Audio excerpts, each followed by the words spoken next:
Hey, welcome back to the channel. Today we're working on this 67 Dart. I pulled it out of the garage. It's been sitting for a while, and I noticed it moved backwards real easy, but it did not want to go forward without a lot of force. You can see I've jacked it up. I can turn it backwards fairly easy, but not super easy. Forward, it just will not move. It's in neutral, so my guess is maybe the e-brake is locked up. Let's get into it.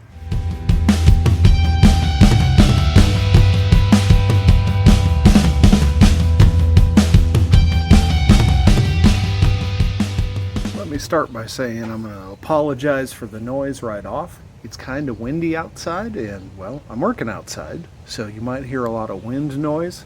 Trying a new microphone, we'll see if that cuts some of that down. Also, right in front of a fairly busy road, so there's going to be the usual road noise as cars drive by.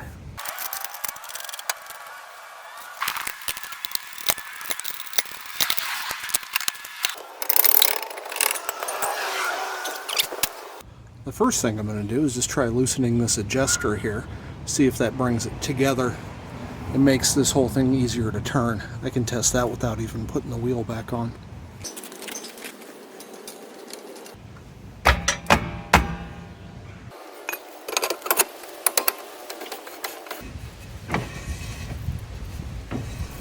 At this point, something happened and my audio just went out.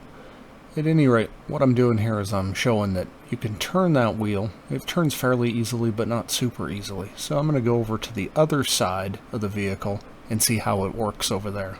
Over on this side, that drum doesn't move at all. The brake shoes are definitely completely locked up against that drum. So I'm going to have to get underneath and do some loosening of the adjusters from the backing plate to get that to move again. If we swing around and look at this from the back side, you can see down here at the bottom of the backing plate there are two rubber plugs. We're going to pull those out. Those give us access to the adjusting screw between the two shoes here. Since I have the drum off on the other side, I'll show how that actually works so you can see it from both the front and the back of the backing plate, what's going on. So this is toward the back of the vehicle, this is toward the front. So we're at the back. The adjuster screw is right here. So you can see it has teeth that are sawtooth shaped. And this little thing is a lock. So as they auto adjust, this rotates. Like that. Because these are sawtooth shaped, there's a ramp that this rides up on, and it can't rotate back the other direction. This gets in the way. So to loosen it, you have to rotate back that other direction. You can see I have this flat piece of metal here, and it's got this little lip on it. What I'm going to do is I come in. This is so hard to do with one hand. We come in through this hole.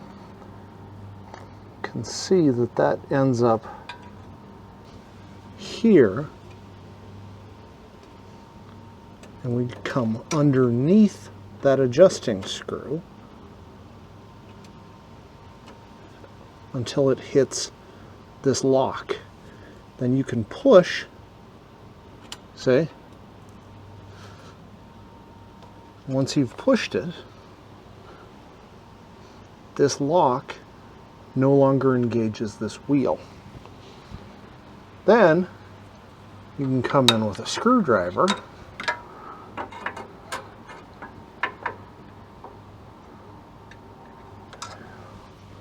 This jack stands totally in my way. At any rate, you come in with a screwdriver above that until it touches this wheel, and then you just rotate the wheel with the screwdriver. And again, it's so hard to do this one-handed while holding this, but that's the general gist of it. The key is you need two tools to do this. You need just this flat piece of metal. I find that little curve right here on the end, that's key to getting it to go underneath that round screw and then back up and catch it. And then just a screwdriver. Here's something worth noting. Put this drum on here. I can feel it rubbing on those shoes. So we want to loosen it a little bit. However,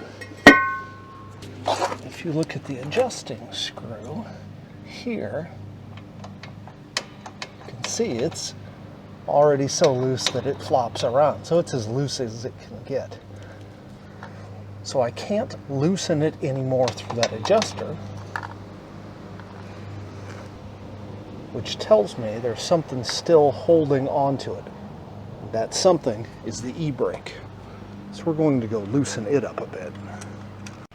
I know where the e-brake is on this car, but I will show you how you figure it out on your own. So there's a cable that comes through. The brake line, the hydraulic line, comes in and it runs this cylinder here. But there's a lever over here. This lever is the emergency brake lever, and it's hooked to a cable that's right here. That cable comes through the back plate here, and it's this guy here. So it's always armored like this. It's a lot bigger. It just has a cable inside of it, as opposed to the hydraulic line, which is here. So we're going to follow this. You can see it goes across to the other side of the car. Over on this side, we have a similar housing here that holds that e-brake cable. And they both come together up under here. I'll show you that now. So here's the e-brake cable from the driver's side. And from the passenger side is up here. They come together here. And then this cable runs forward to the emergency brake handle. This nut right here is the adjuster, so we can loosen that to give us more play. Notice we've got a lot of threads here. These threads will often be really rusty, so make sure you get under here, spray it with some penetrating oil, maybe even try to clean it with a wire brush before you do this. So now I'm going to adjust this to loosen it. I probably can't do that while holding the camera, but here, let's see if I can get on there.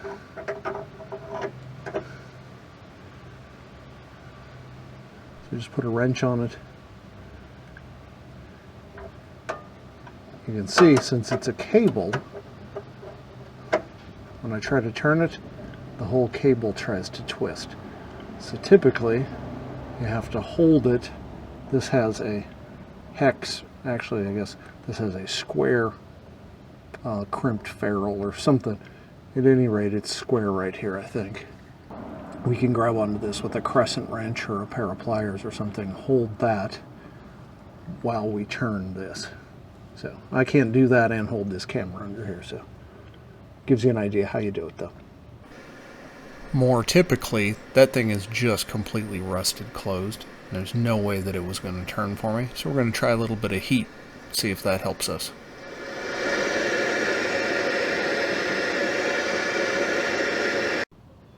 Let's be honest, sometimes even that just does not get it.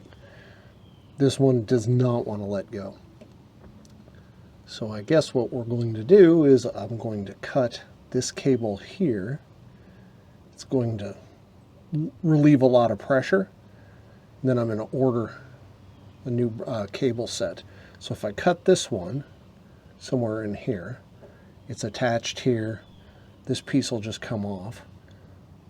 This will stay attached and still be hooked to the upper one, so hopefully it won't be flopping around.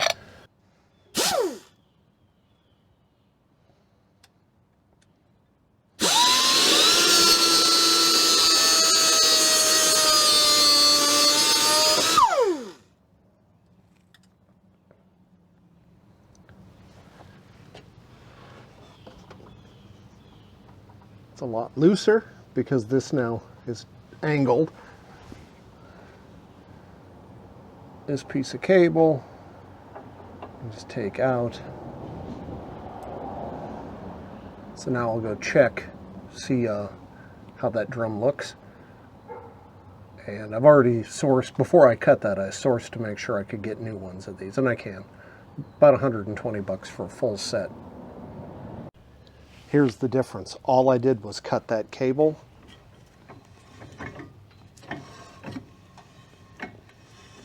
Now this guy turns way, way easier. So it was the e-brake that was dragging on this. We tried to adjust it with our own tools. We weren't able to take enough tension off of it for these to rotate easily. The next option was trace the e-brake, look at the cables, then try to adjust that and take tension off of the e-brake. Couldn't adjust it, so I heated it up. That still wouldn't adjust it, so I cut it. Now we'll just have to order new ones. But this should take care of the problem. This thing will roll fine now. At any rate, I can get the wheels back on it, get it back on the road. Thanks for watching.